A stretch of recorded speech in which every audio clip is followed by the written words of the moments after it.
Hello, fellow educators. My name is Regina Baker, and welcome to Vocabulary at a Glance.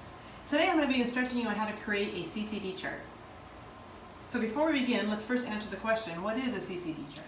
So CCD stands for Cognitive Content Dictionary.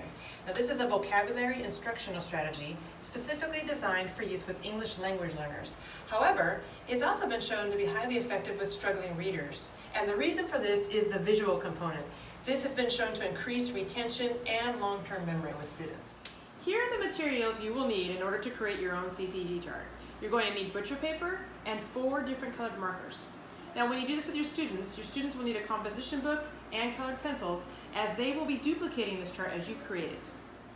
The CCD chart consists of 4 different headings: word, prediction, definition, and picture. And you'll use a different colored marker for each one of these headings. And it doesn't matter what color you choose to use with what heading, just be consistent once you choose one for each section.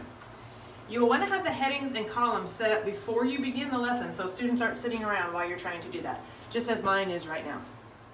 You will select one of your vocabulary words. So for my example, I'm using the word taciturn. So under our first heading, the word heading, you're going to write the vocabulary word and say it together as a class, like taciturn. I also recommend telling them the part of speech. And you can see I've written that here, adjective, as that helps when we're trying to determine a word's meaning. Heading number 2, once again, is prediction. Now, here's where the lesson becomes interactive. Students will offer guesses of what this word might mean based on what it sounds like, which we covered in the first heading, and the part of speech. Guide them with these guesses with questions like, have you heard this word before? Or does it sound like another word you've heard? Or what comes into your mind when you hear this word? The idea is to keep them guessing.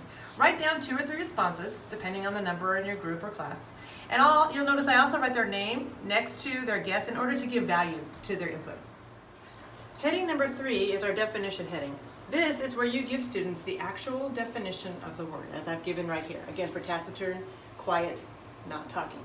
The idea for this column is to keep it short and specific. So heading number 4 is the picture heading. Here's where a student will be coming up and drawing a quick sketch of the word. It should simply be a sketch representing what they see when they hear the word.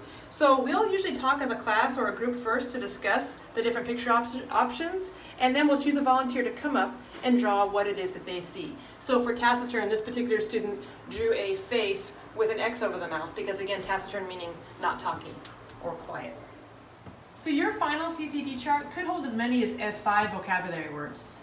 That's up to you. And then the final step would just be displaying this somewhere in your classroom and reviewing it often as these words are coming up in a particular unit, and referring to it often so that the students are getting that review. And this has been the setup of a successful CCD chart. We'll see you next time on Vocabulary at a Glance.